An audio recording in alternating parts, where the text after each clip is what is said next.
বরিশালের মেহেন্দিগঞ্জ উপজেলার উলানিয়া ইউনিয়নে অবস্থিত উলানিয়া জমিদার বাড়ি ইতিহাস ও ঐতিহ্যের এক অনন্য নিদর্শন।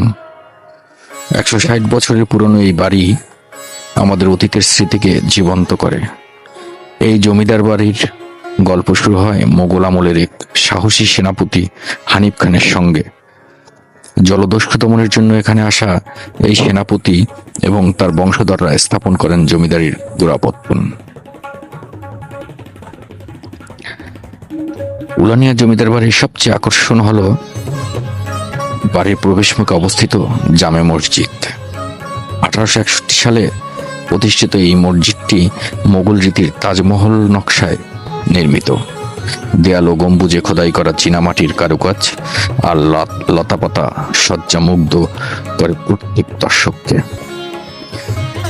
জমিদার আমলের অন্ধকুঠির ছিল এই বাড়িতে বিদ্রোহী বা অপরাধীদের আটক করে রাখার জন্য।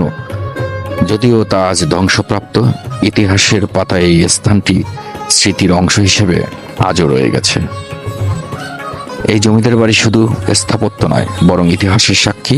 হানিফ খানের বংশধর শেখ সদরুদ্দিনের আমলে এই জমিদারি প্রতিষ্ঠা পায় এবং বরিশালের ইতিহাসে গুরুত্বপূর্ণ ভূমিকা রাখে। যদি আপনি সরাসরি যেতে চান, ঢাকা বা বরিশাল থেকে লঞ্চ বা নৌযান ধরে মেহেন্দিগঞ্জে পৌঁছানো সম্ভব। সেখানে থেকে স্থানীয় পরিবহনের মাধ্যমে উলানিয়া গ্রামে সহজেই পৌঁছানো যায়। এই উলানিয়া জমিদার বাড়ি আমাদের অতীতের গল্প বলে। সাহস, ঐতিহ্য, শিল্প এবং ইতিহাসের এক অসাধারণ মিলন। বরিশালের মেহেন্দিগঞ্জের এই ঐতিহাসিক রত্নটি একবার দেখলেই মনে থাকবে। ইতিহাসকে স্মরণ করতে চাইলে উলানিয়া জমিদার বাড়ি আপনার জন্য অপেক্ষা করছে।